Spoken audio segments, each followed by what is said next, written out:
Good Ms. evening Sunshine po. Florida, kayo po ay nagtrabaho sa ilalim ni Vice President Sara noong siya po ay mayor pa ng Davao City. Tama po ba? Yes, Mr. Chair. Kailan po ito? It was in 2011, Mr. Chair. Ano ang nahawakan mong posisyon nung ikaw ay nagtatrabaho sa Davao? When I started working for the Office of the City Mayor, Mr. Chair, I was under a contract of service. I think, Operations Assistant was the designation, Mr. Chair. Ano ang tungkulin mo sa posisyong ito? My work at that time, Mr. Chair, was to write technical letters, technical writing, preparation of MOA, drafting of executive orders, and also attending meetings on behalf of the City Mayor's office. Abogado po ba kayo? Abogado po kayo, tama po ba? Yes, Mr. Chair. Kailan po kayo nakapasa sa bar exam? I passed, Mr. Chair, in 2019 because I took the 2018 bar examination. Kasabay niyo po si Attorney Michael Powa. I believe so, Mr. Chair, yes. Okay. At noong si Vice President Sara ay naging DepEd Secretary, kayo ay unang naging Head Executive Assistant niya sa Department of Education. Tama po ba? Yes, I confirm that, Mr. Chair. Hanggang kailan ito? It was from July 1, 2022 until, I believe, around April, Mr. Chair, 2023. At nung matapos ito, kayo naman ay inatasan niya maging Assistant Secretary ng Office of the Secretary sa DepEd. Tama po ba?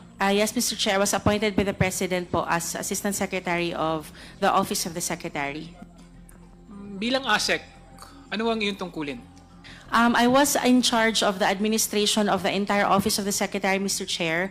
I was also assisting the Vice President in technical matters like in meetings. I also assisted her during the field visitations and also helped out in managing the staff in the entire Office of the Secretary proper po. At kayo rin ay bumitiw sa Department of Education sa inyong posisyon noong July 9, 2024. Tama po ba? Yes, Mr. Chair. Sorry, Mr. Chair, it wasn't July 9 po. I believe I started with the Office of the Vice President, Mr. Chair, July 16 po. Okay. Kasabay mong nag-resign sa Department of Education, sila retired Major General Mempin, Mr. Munsayak, Mr. Powa, at si Mr. Baluyan. Tama ba? Bali po, Mr. Chair, nauna po ako ng ilang araw, nag-send po ako ng aking resignation letter. Nauna po ako ng ilang araw sa kanila, Mr. Chair. Dahil ito sa kadahilan ng nagbitiw na si Vice President Sara bilang Secretary ng Department of Education. That's one of the reasons, Mr. Chair, and I also wanted to respect the decision of the next secretary as to whom he should be, who he wants to be appointed for the position that I was handling at that time. At nung kayo ay nag-resign sa Department of Education, kayo naman ay nailipat sa Office of the Vice President. Tama po ba? I applied, Mr. Chair, as one of the employees po of the Vice President's office. Ano ang posisyon mo sa Office of the Vice President? At the moment, Mr. Chair, I'm the Director for the Strategic Management Operations. Strategic Management Office, SMO Office po. Ano yung layunin ng iyong ano ang layunin ng Strategic Management Office? I handle ano yung trabaho mo? Mr. Chair. Okay, I handle 3 divisions po, the Knowledge Management Division, the Management Information Systems Division, as well as the Planning Division po. So we handle the matters on planning, on the knowledge management, as well as the information systems po, like yung sa technology IT po na division. Ano ang experience ninyo at ikaw ay nilagay bilang direktor ng Strategic Management Office? Sa iyong palagay, kwalipikado ka ba? I believe so, Mr. Chair, because my papers and my application was submitted to the Civil Service Commission and it was also approved by them. Okay. Balikan natin ulit noong November 11, 2024. Nag-issue ang committee ito ng contempt order or arrest order laban sa'yo dahil hindi ka nag-a-attend ng hearing. Yes, Mr. Noong Chair. November 14, 2024, nakatanggap ang committee ito ng letter na nagsasabi na ikaw nasa official business sa Southern Mindanao Satellite Office noong November 9 up to November 15. Tama ba? I received a travel order, Mr. Chair, and I left Manila po on November 9 so that I can help out or monitor the Thanksgiving activities in Davao City, supposedly. Sa mga aktibidades na ito, ano ang partisipasyon ninyo? Supposedly, Mr. Chair, I was to monitor the Thanksgiving activities. Unfortunately, I wasn't really able to attend any of these because when the arrest order came out po November 11, I was so afraid already. I did not go out of the house anymore. So I informed po the office that I actually informed the office and the Vice President that I did not attend the activities, Mr. Chair, because medyo natakot po talaga ako nung lumabas na yung arrest order. So nagstay lang po ako sa bahay ng ate ko sa Davao City.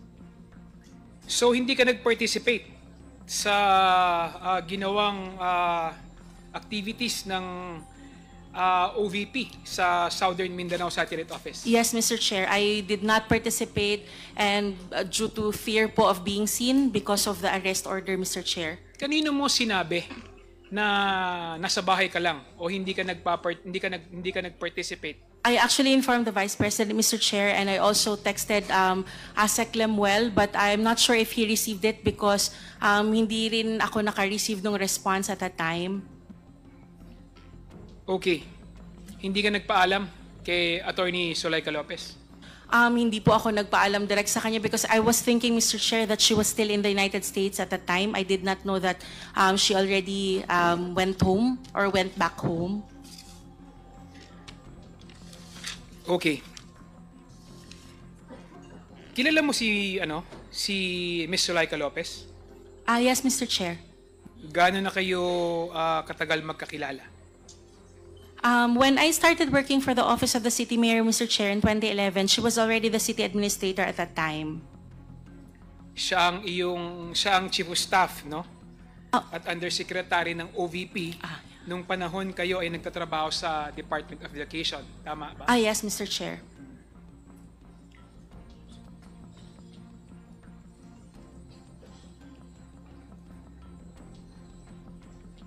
So, balik po tayo unti, no? Nung panahong nasa Department of Education po kayo, habang kayo po ay HEA o Assistant Secretary ni Vice President sa DepEd, madalas ka rin bang pumunta sa Office of the Vice President? Actually, Mr. Chair, hindi po. Kasi hindi ko po maiwan yung Office of the Secretary. So, mabibilang pa lang po ng 5 daliri ko yung pagpunta ko doon. Depende lang po pag pag mayroon silang ni-invite. Like, I was invited in one of their events, like yung Halloween po, na judging ng kanilang mga events. Ganun po na klase lang ang pagpunta ko doon. So, hindi ka madalas ipatawag ni No, Vice Mr. President Chair. Sara? Okay. Asawa mo si Ginoong Edward Fajarda. Yes, Mr. Chair. Tama po ba? Si Edward ba ay nagtatrabaho rin sa ilalim ni VP Sara noong mayor pa siya ng Davao? No, Mr. Chair. He wasn't. Okay. Si Edward, siya yung na-appoint, di ba, na bilang Special Disbursing Officer sa DepEd, tama? Yes, Mr. Chair. Sabay kayo ni Edward na nagtrabaho sa Department of Education? Nauna rin po ako ng 1 month, Mr. Chair. He started with the Department of Education in August 1. I started July 1, 2022 po. At noong July 2024, kayo ay nag-resign sa Department of Education. Kasabay nila Yusek Michael Powa, Asek Reynold Monsayak, Yusek Nolasco Mempin, at Asek Baluyan. Tama ba? Yes, Mr. Chair. At ikaw din ay nag-resign sa DepEd kasama ni Mr. Edward Fajarda. Tama ba? That's correct, Mr. Chair. Ngayong panahon na ito, ano ang tungkulin mo o responsibilidad mo sa OVP? As I've mentioned already kanina, Mr. Chair, I'm the Director for the Strategic Management Office po. Okay. Kung maalala ho natin, no, noong nakaraang hearing, sinabi, no, ni Yusek Gloria Jumamil Mercado na inabutan mo siya ng puting envelope na may nakasulat na hope. Ang ibig sabihin ng hope, tingin mo ano ibig sabihin ng hope? I believe that's the head of procuring entity, Your Honor. Okay. So, yun nga ang sinabi niya, inabutan mo siya ng sobre na nagkakalaman ng 50,000. Allegedly, Mr. Chair, yes. Kaya nga, yun nga yung sinabi niya, no? Yes po. At sinabi rin ni Ms. Catalan, ang Chief Accountant ng DepEd, sinabi rin niya noon na inabutan mo rin siya ng pera na galing sa confidential fund. Ms. Shine, matagal na kayong nagtatrabaho kay VP Sara. Masasabi mo ba na loyal ka sa kanya?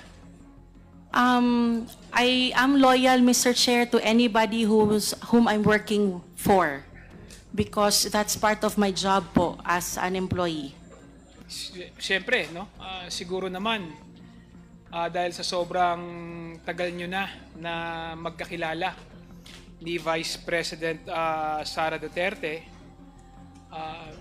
hinire ka niya sa Davao, tapos dinala ka niya o nag-apply ka at tinanggap ka niya sa Department of Education, at nung nag-resign ka, nag-apply ka rin sa Office of the Vice President at ikaw tinanggap niya, masasabi natin na talagang loyal ka, no? Kay Vice President Sara. Yes, Mr. Chair. At dahil sa matagal na kayong nagtatrabaho kay VP Sara, no? Naging heya ka niya sa Department of Education. Ano ang kadalasang trabaho na pinapagawa niya sa iyo? As Head Executive Assistant, Mr. Chair, it's actually similar to my role as ASEC. Mas nadagdagan lang po yung ASEC. It's still administration po, general administration of the Office of the Secretary proper, supervision of the people inside the Office of the Secretary proper, assisting her during the field visitations, helping her with meetings and technical na requirements. And there was also a time when I was helping her or drafting department orders on behalf of the Office of the Secretary. Talagang napakadami mong ginagawa sa kanya, at talagang masasabi natin dahil sa sobrang dami ng iyong obligasyon sa iyong trabaho sa kanya, talagang masasabi natin na pinagkakatiwalaan ka niya. Tama ba? I believe so, Mr. Chair. Nung naging heya at Assistant Secretary ka ng DepEd, kilala nyo si Yusek Gloria Mercado, tama ba? Yes, Mr. Chair. Si Director Resty Osayas? Yes, Mr. Chair. Si Miss Runa Catalan? Yes, Mr. Chair. Okay.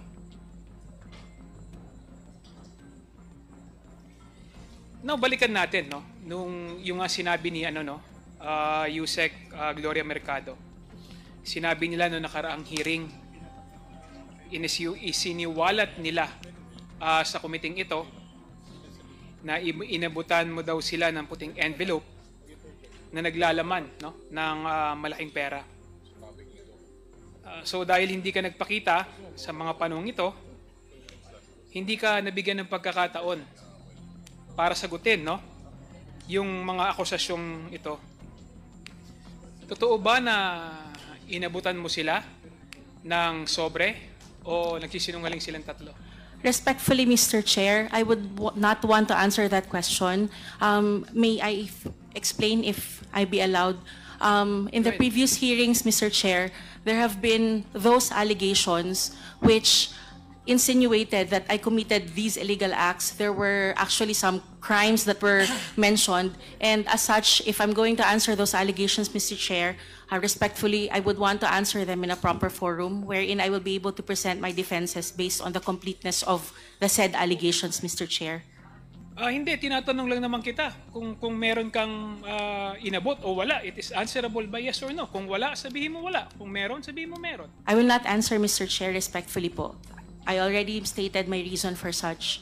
So you are invoking your right for self-incrimination? I will not answering, Mr. Chair, as I've already informed you of the reason for such. Okay. Go ahead. Sige, wala naman. Interject ka. If you want. Mr. Chair? Please proceed. Mr. Chair, I hope you understand po, with the respectfully through the chairman, Attorney Fajarda, we have rules po kasi in the committee, and refusal to answer is a ground for contempt. We would much prefer if you would choose to invoke your right, please do so. Do not say that you are refusing to answer. If you are very welcome to invoke your right, but we need to hear it from you po. I stand by my answer in the previous answer that I've given to Honorable Kongkun, Mr. Chair. That you refuse to answer. Yes, Mr. Chair, because I will only answer in a proper forum where I will be able to present my defenses po. You refuse to answer, yet you do not invoke the right. It's in the same manner, Mr. Chair, that I am saying that I refuse to answer such questions po. Well, Mr. Chair, we leave it to the committee on how they would appreciate that answer. We just had to clarify whether this was an invocation of the right. Thank you, Ms. Fajardo. Mr. Chair, Thank you, Mr. Chair. Mr. Chair, may I interject? May I follow up, Mr. Chair? Yeah. Go ahead. Yeah, Mr. Chair. So again, I would like to reiterate the question of Congressman Rog Gutierrez. Your answer, would that in effect invoking your right against self-incrimination? Yes, Mr. Chair. Okay. Yeah. Because you've mentioned about the proper forum, so I would presume that the proper forum is the court. Okay. Thank you, Mr. Chair. So you are invoking your right against self-incrimination? Yes, Mr. Chair. Okay.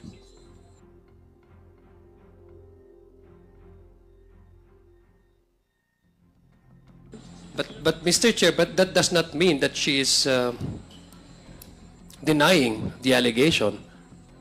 She's just merely invoking her right against self-incrimination. To me, Mr. Chair, that's my own interpretation is that's one way of saying that I admit, but this is not the proper code to discuss that. Thank you, Mr. Chair. That's a manifestation po, and that is my personal interpretation. I understand, Mr. Thank Chair. you, Mr. Chair. We will respect your right against self-incrimination. Next. Yes, please continue, Congressman Kongkun. So, base sa tatlong opisyales ng Department of Education, katulad sa mga pahayag nila Yusek Mercado, Ms. Catalan, at Director Usayas, kayo po ay nagbigay sa kanila, o Director Usayas, kayo po ay nagbigay sa kanila ng sobre, binigyan niyo po sila ng pera, at katulad nga po ng sinasabi nila, ito ay galing sa confidential fund ng Department of Education. Ngayon, kung hindi niyo po masasagot ng diretso ito, igagalang ko po yung inyong karapatan na hindi sagutin. Kaya lang hindi mo maiiwasan ang committing ito na mag-isip kung totoo nga ba ang sinasabi ni Yusek Mercado, ni Ms. Catalan at ni Director Usayas. Thank you, Mr. Chair.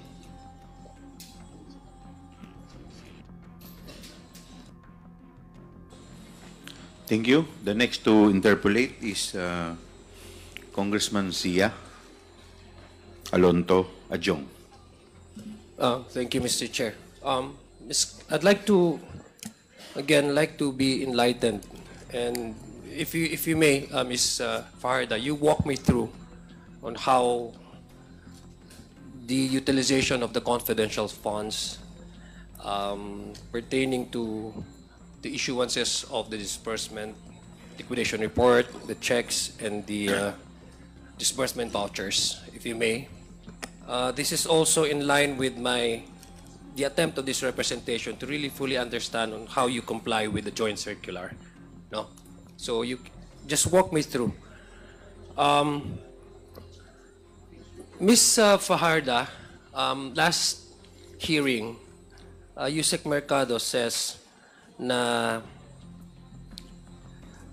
ikaw ang nag-abot sa kanya.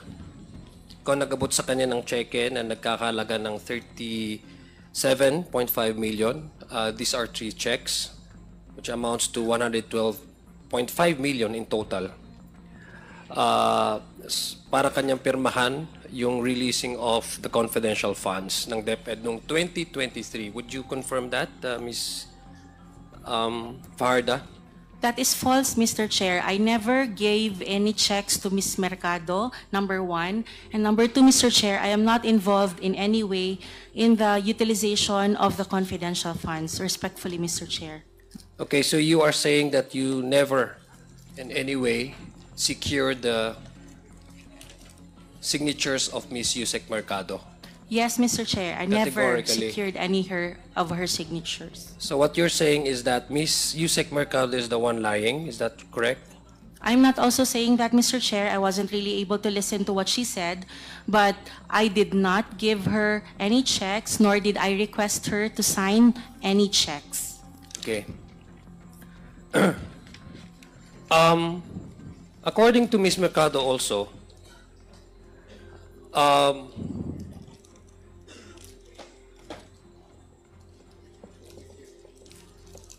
the checks that were requested for her to sign should also be supported by a signature from Annalyn Sevilla. Would you know Annalyn Sevilla?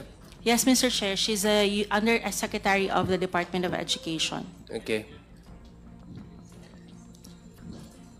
What is your participation, Frieza? Can you walk me through what is exactly your participation in so far as the securing of the signatures for the disbursement to secure the disbursement vouchers?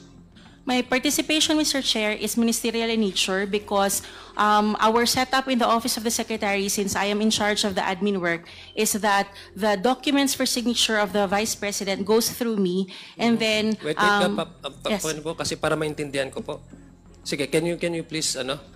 My participation, Mr. Chair, in the securing of signatures is ministerial in nature. Meaning, That all the documents in the Office of the Secretary that are for signature of the Vice President goes through me or go through me so that I can have it signed by her. yeah, that's correct. So meaning to say, when it comes to, like for example, can we request the COMSEC to show us the disbursement voucher? COMSEC? Yeah. So all of these 3 disbursement vouchers are signed by Vice President Sara Duterte. Now, prior to the signing or releasing of the checks, you have to secure first the disbursement voucher. Am I correct? Yes, Mr. Chair. And so the signature of the Vice President Sara Duterte with that of Annalyn Sevilla, as indicated here in the disbursement voucher, if we are to take your answer that you are to secure the signatures, does that mean that you also, in a way, required for this disbursement voucher to present this to Yusek Mercado for the release of the checks? No, Mr. Chair, I have no transaction whatsoever with Ms. Mercado in relation to the confidential funds. Okay, so what does the needed signature of the Vice President for the disbursement voucher, what is it for? In this particular monitor, is it for the releasing of the 3 checks? Is it correct? I believe, Mr. Chair, that is for the processing of the disbursement voucher for the confidential fund. That's correct. That is correct, and that's what Yusek Mercado said in the previous hearing. In fact, the testimony of Yusek Mercado it's reinforced and corroborated by the statement of Ms. Catalan. So that voucher is needed to secure the release of the checks, am I correct?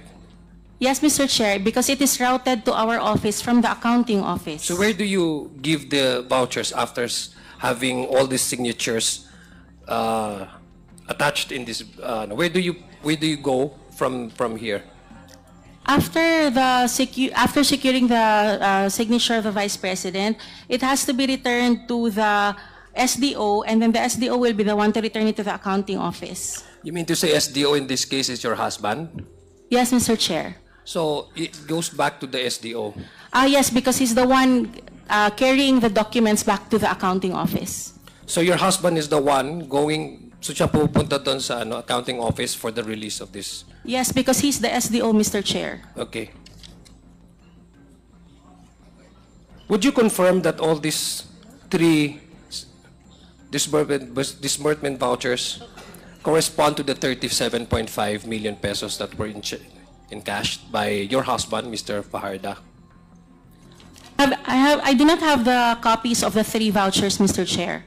But I cannot confirm that because, again, I am not the one involved with the confidential funds. I just request the Vice President to sign, and then it is returned to the accounting office for the standard operating procedure in the processing of said vouchers.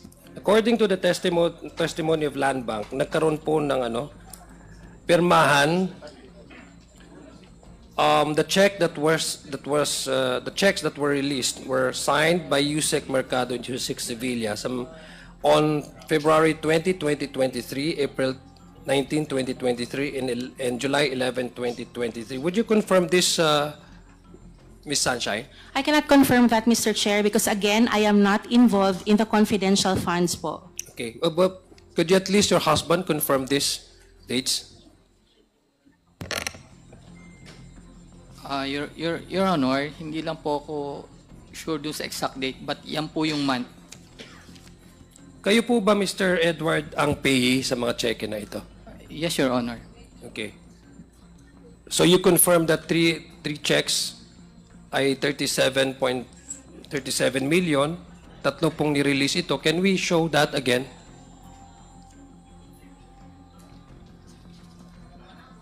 $37 million amounting to 11.2 million pesos. Tama po ba? Do we confirm that? Tatlo po yung 37.5 million. Yes, Your Honor. Okay. Mr. Edward Fajarda, ano po yung ginagawa nyo after you have encashed this check? Your Honor, pag nasa akin na po yung pera, nasa office na po yan, tatawagan ko na po ang security officer na magdi-disburse po ako sa kanya ng pera. Okay.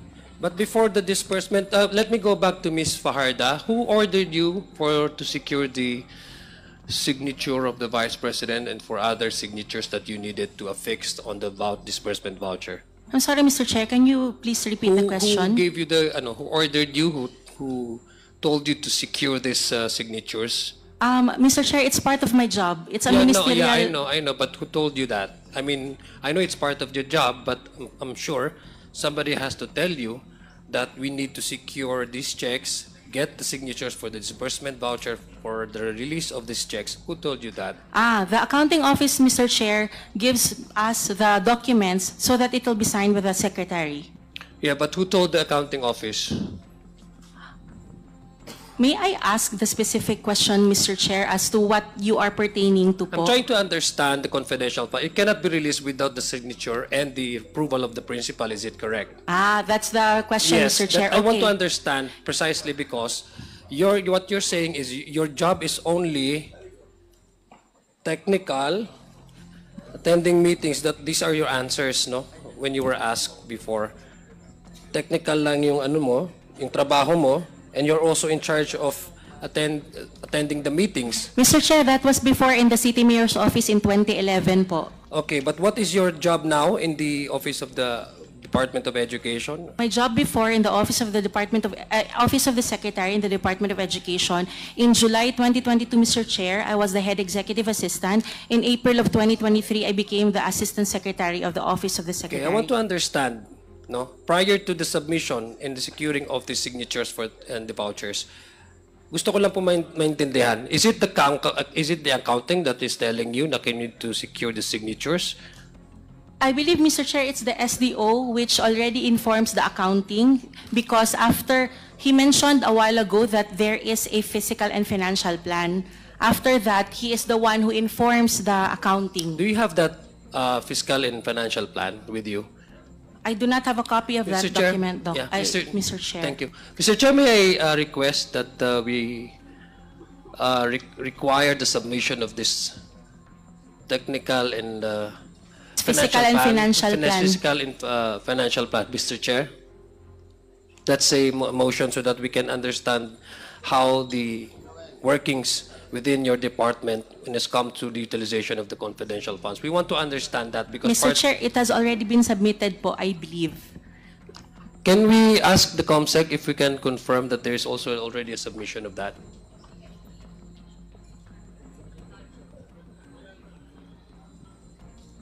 Your Honor, the Secretariat has yet to receive or has not yet received the PFP, Your Honor.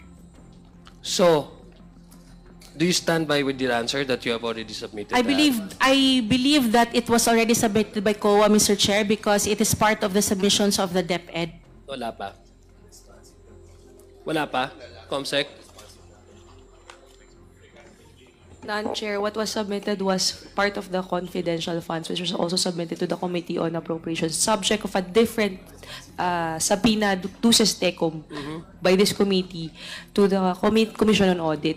There was no PFP attached, only disbursement vouchers, liquidation reports. Yun lang pong maalala ko sa documents So namin. at any rate, I move that we request for the submission of the financial plan.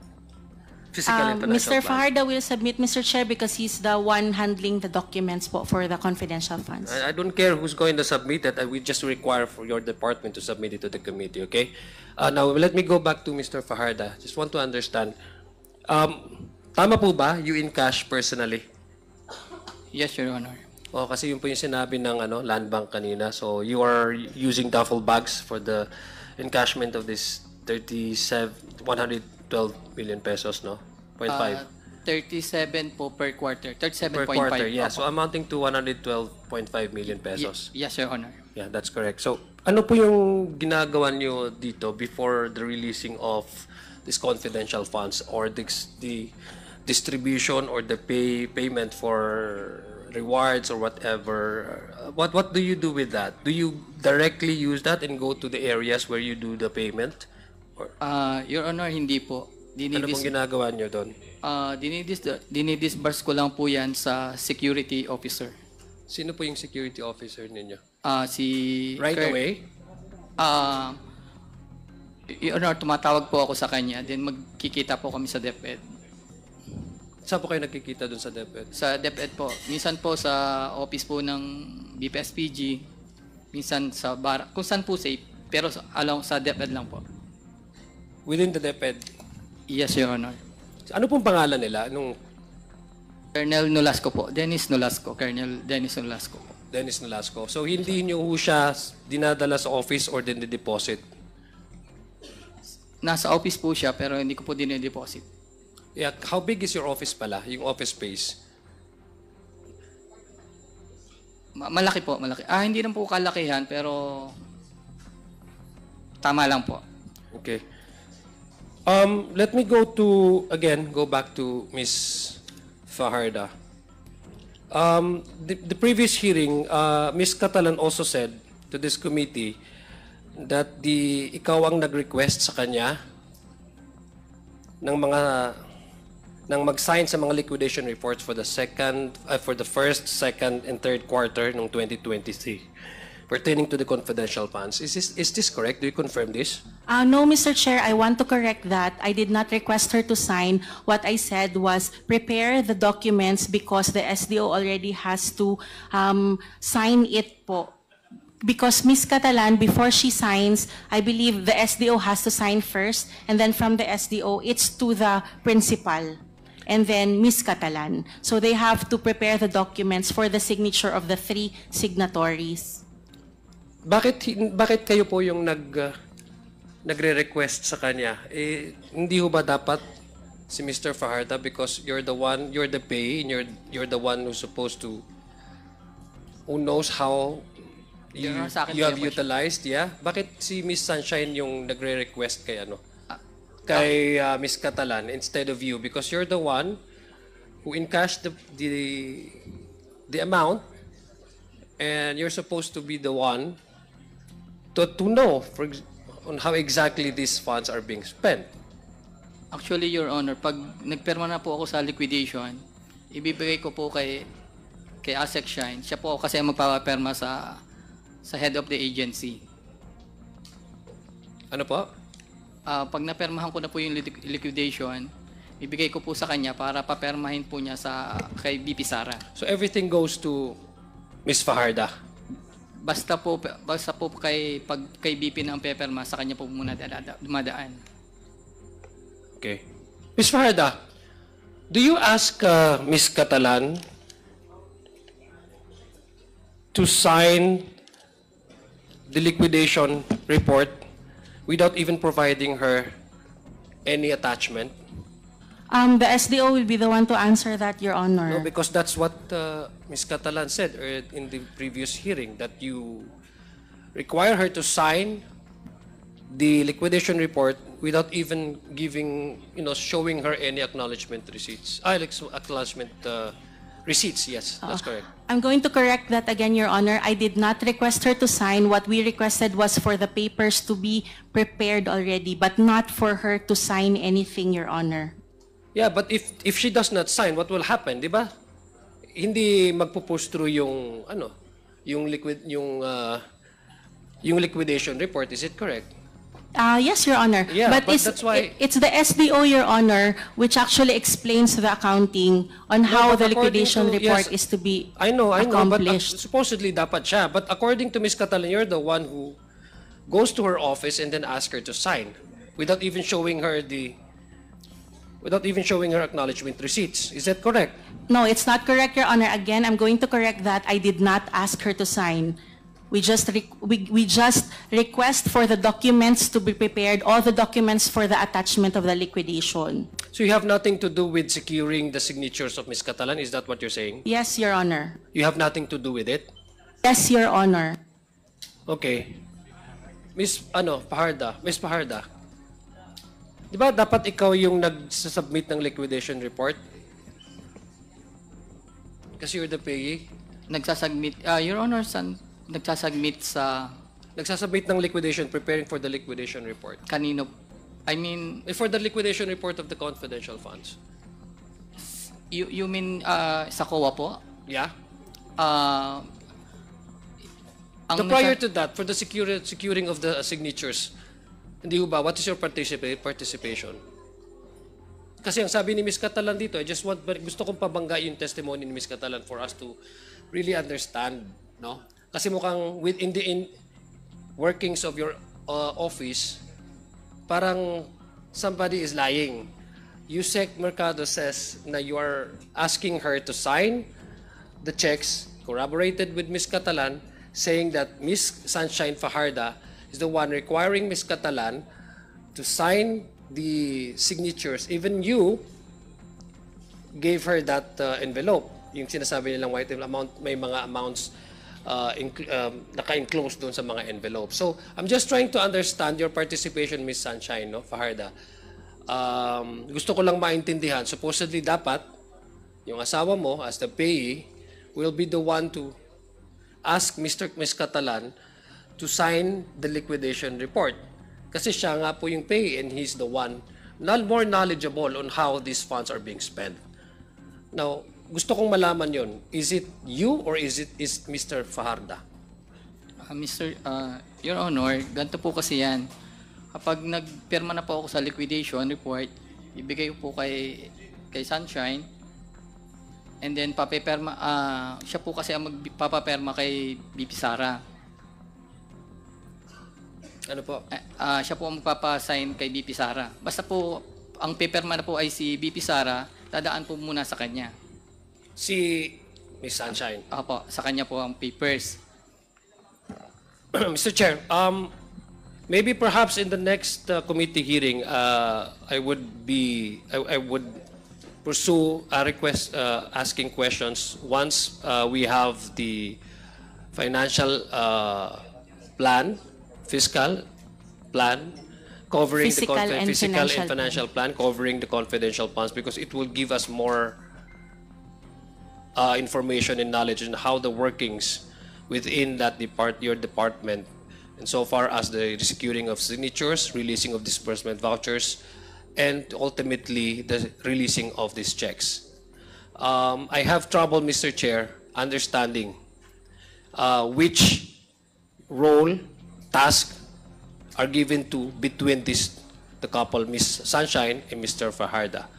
So gusto ko lang pong malaman, prior to that, I would just like to, hopefully, by next time, request Undersecretary Mercado to come. Maybe we can invite her again. Ms. Catalan also, if we can invite her again, so that we can finally really shed light on this questionable dealings and transactions. Ms. Yusek Mercado is not around, so it's not, gusto ko sanang siyang tanungin. But since she's not here in Ms. Catalan, it will be hard na ibangga yung mga testimonies Yusek nila. Mercado is present. Former Yusek Mercado was invited, but she's not here. For Miss Catalan, I believe she's present, Your Honor. Ms. Catalan? Can you please take your seat, Miss Reuna Catalan? Okay. Umalis na daw Maybe po. in the next hearing, Mr. Chair. Okay. And I would like to reserve and avail of the interpellation once Yusek Mercado and Ms. Catalan are both present in the next hearing. Thank you, Mr. Chair. Thank you, Thank Ms. you. Fajarda, and thank you, Mr. Fajarda. Thank you, Honorable Thank you Zia po. Alonto. Jong? Yes, Congressman Jude. Just a brief interjection para hindi humawala yung train nung mga tanong po ni ni Congressman Zia. Kay Mr. Fajarda, gaano po kayo katagal na SDO sa DepEd? Or at least empleyado sa DepEd? Nag-start po ako August 2022. Okay. So mga 2 taon din po, no? Opo, mga ganyan. Sa panahon po yun, meron bang pagkakataon na kayo po ay nag-reach out sa mga principal, superintendents, mga region directors o empleyado ng DepEd para humingi po ng kanilang mga bank accounts ng mga empleyadong ito? Sa superintendent po, Your Honor. Yes, that's the reason exactly why I'm asking, Mr. Chair, because may mga kumakalat pong photos sa social media involving exchanges between yung mga superintendent po sa Region 7, ang mga messages. Can we request the Secretariat? Baka pwede pong ma-flash. Secretariat. Itong messages na to nagme-mention na may pangalang Edward from the CO, which I think refers to a central office, or OSEC, sa pagkakaintindi ko po, ito po ay Office of the Secretary. Can we ask the Secretary to show it? Meron po. Then the next. May ipapakita po akong numero sa inyo. Ilalapit ko po. Mr. Chair, with your permission.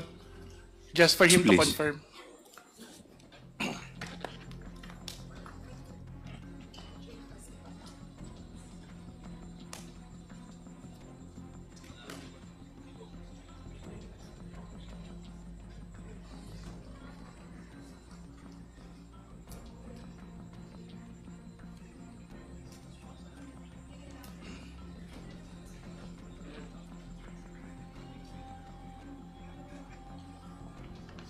Mr. Chair, Congressman Nasidre. meron po akong pinakitang number kay Mr. Fajardo at sabi po niya, malamang sa hindi, yun po ay pagkaari niyang number. Fajarda. Mr. Fajarda, na itong number po ay sa kanya po. Do you confirm, Mr. Fajarda? I-convert ko po. Yes, okay. At dahil po sa ang mga messages na to, sinasabing si Edward Fajarda, yung next na slide, next screenshot, ay humihingi ng bank account at bank details ng mga empleyado. Siguro sa salitang Bisaya po yung message, parang sinasabi po, ito yung sinabi ko sa inyo, sa blurred yung lugar na merong tatawag sa inyong Edward, pakibigay ng inyong account number, legit po yan. God bless. I'm showing you also next, I'll also show you a screen cap of the portion of the affidavit of former Yusek Mercado, a former employee ni DepEd. Basahin ko po.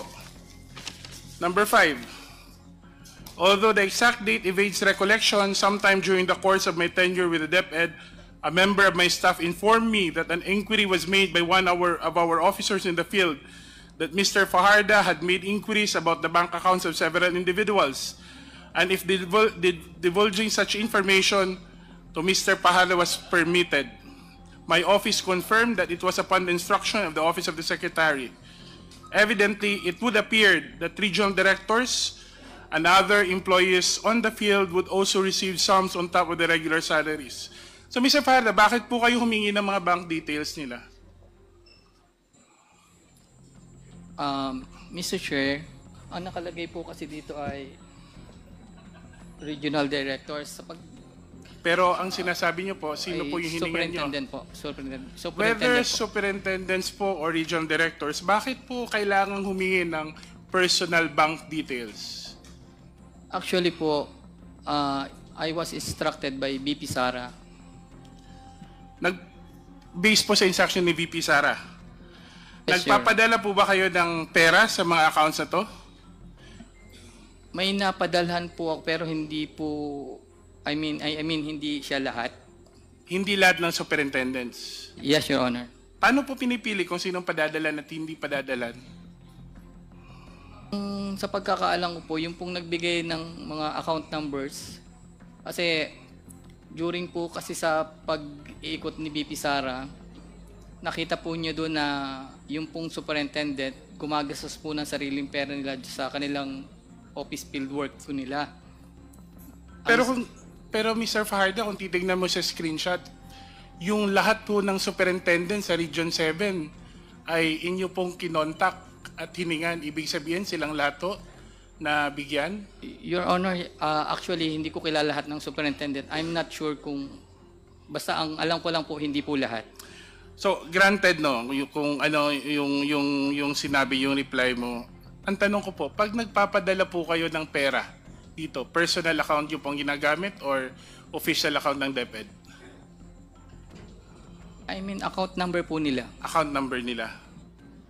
Saan po nanggagaling yung pera na pinapadala po ninyo? Binibigay po yun sa akin ni VP Sara. Si VP Sara mismo, hindi through Attorney Sunshine? Si VP Sara po, yung pong for that specific instruction. So ito pong lahat ng pagkakataon, pag naging panauhin po namin ang mga superintendents at regional directors, we would expect that that would be the response, no, na hindi ho lahat at hindi po regular. Hindi po lahat kasi kasi sobrang dami po niyan at hindi po regular. Okay. Yun lang po, Mr. Chair. Thank you po. Yes, the Honorable Dan Fernandez is recognized. Thank you so much. After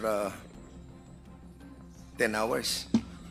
Maraming salamat po, Mr. Chairman, but maikli lamang po to.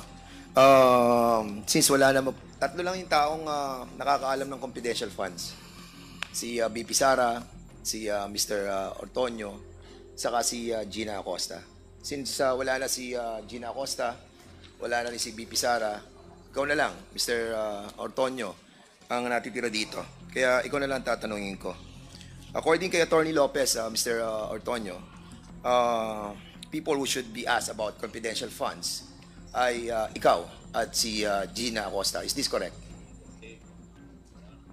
Your Honor, first of all, I would like to clarify that... No. Sagutin mo muna yung tanong, Mr. Ortonio.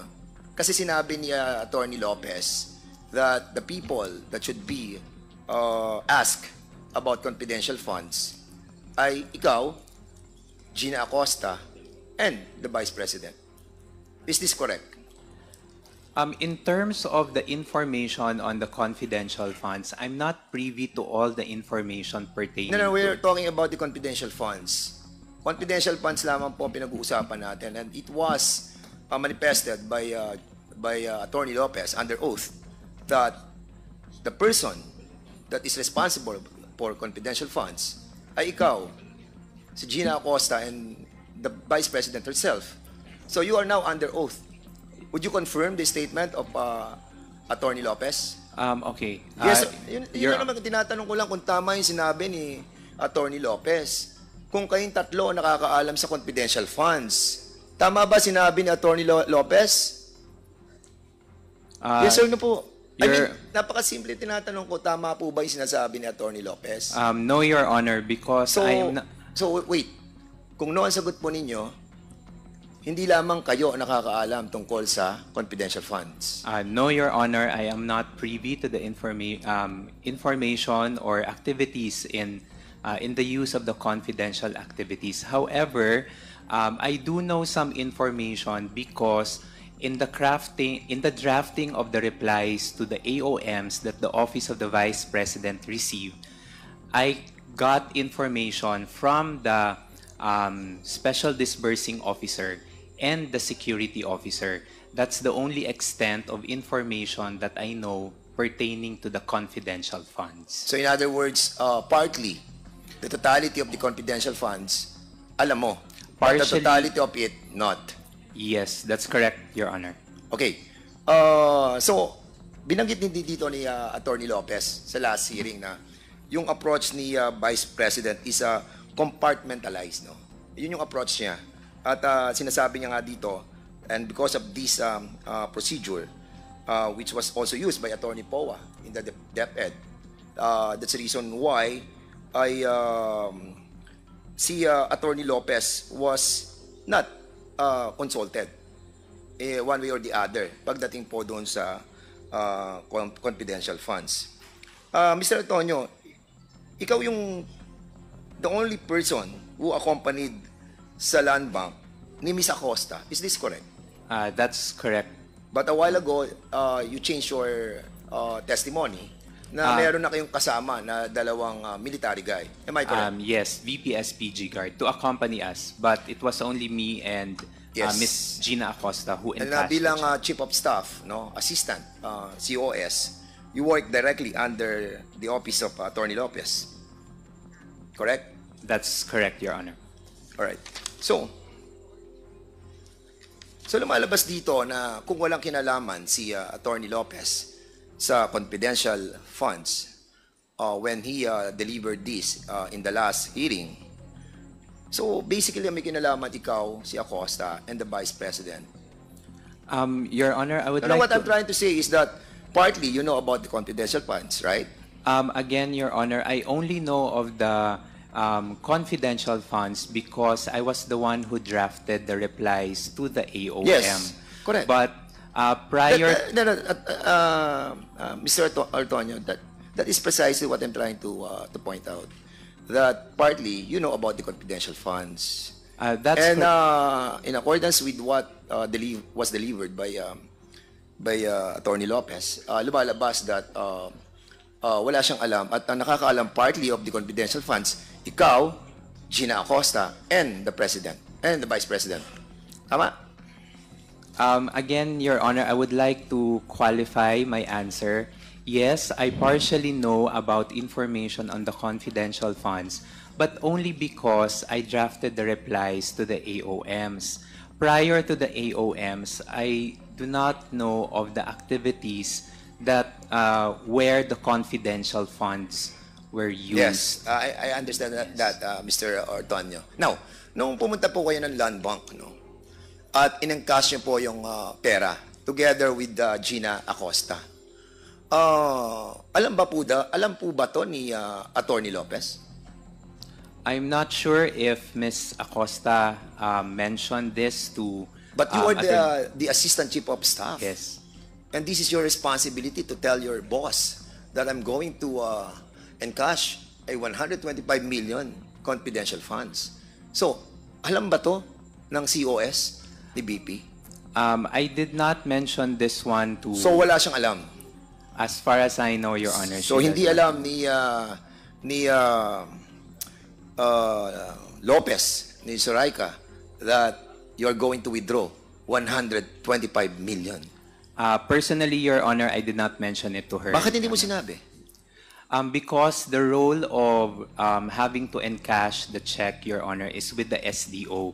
And this is already with the instruction or in coordination with the Vice President. Would you agree with me that being the COS and a deputy COS, you have the responsibility all over your subordinates? Am I correct?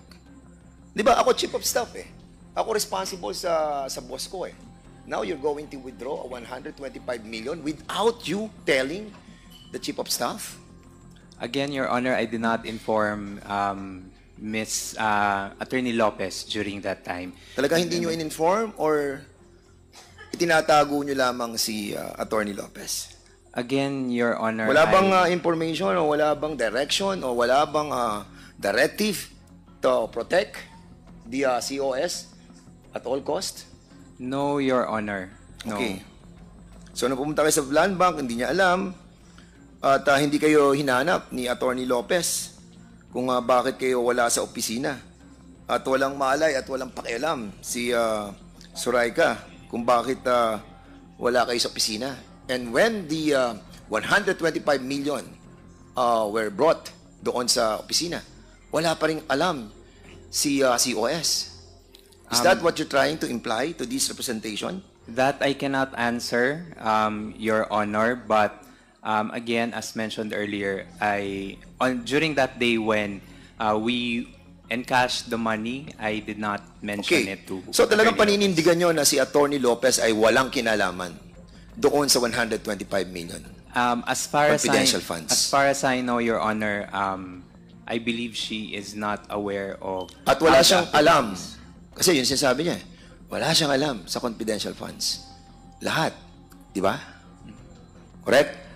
That's correct, Your Honor. And same way with me, Your Honor, prior to the issuance of the AOMs, I did not also know of any of the activities where the confidential funds were used. Okay. So paninindigan niyo talaga na walang alam si Attorney Lopez. So I just wanted to show you something.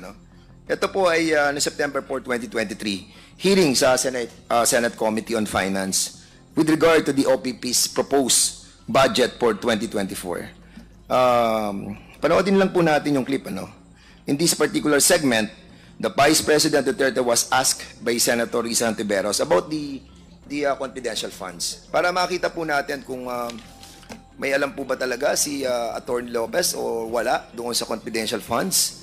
Because I believe that the COS knows about all the confidential funds, especially yung pondong ito na napakalaki na pinagtatakpan nyo na wala siyang kinalaman. And remember, Mr. Ortonio, you are under oath. You are under oath. You are the assistant COS. Alam nyo na alam ng Chief of Staff ng Vice President ang confidential funds. And I will show you why. Sige, labas po natin.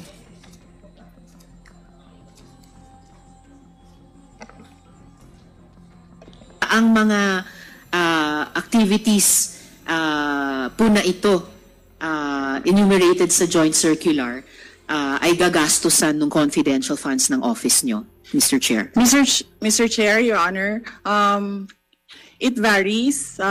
Not all the activities are the same for each day and each month. The liquidation of the confidential funds includes the enumeration of the use the Office of the Vice President.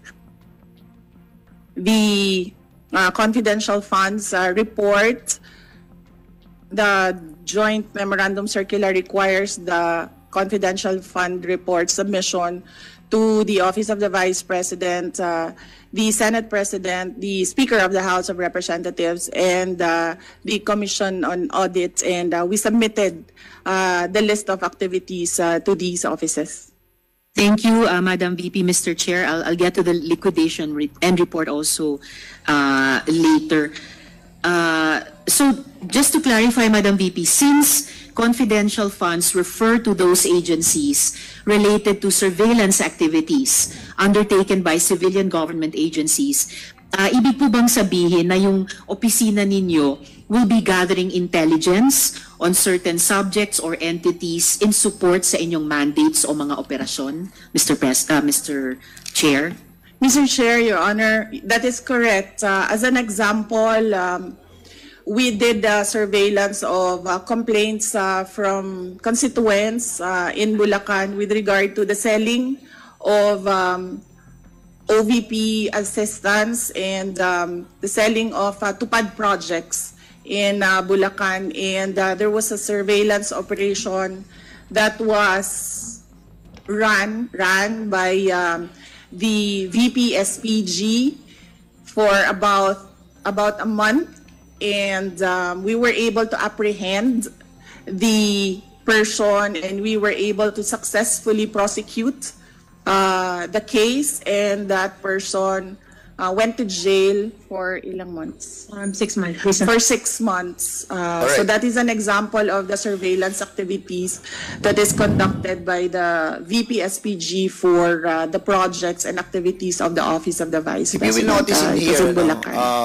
Mr. Chairman, Attorney Lopez was always nodding, and at the same time whispering to the Vice President about the detail of the operation of the surveillance, particularly in the province of Bulacan. Having said that, that he was on top of the situation regarding that incident that happened in Bulacan.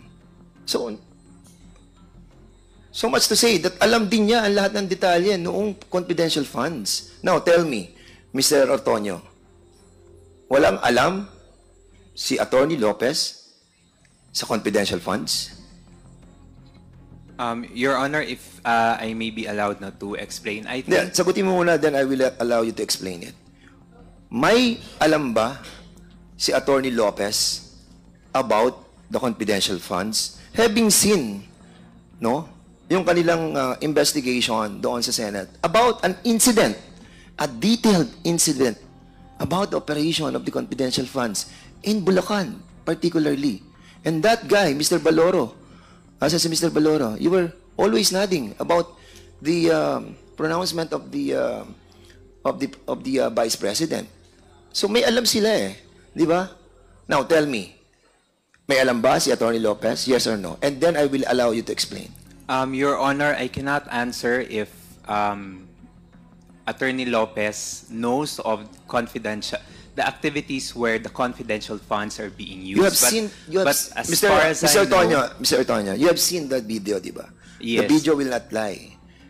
That the Vice President were asking about how many months, di ba? Sabi ni Attorney Lopez, 6 months. Di ba? And she was always nodding about the statements of the Vice President. So, action, di ba? That speaks louder than words, di ba? So, may alam ba siya? Wala.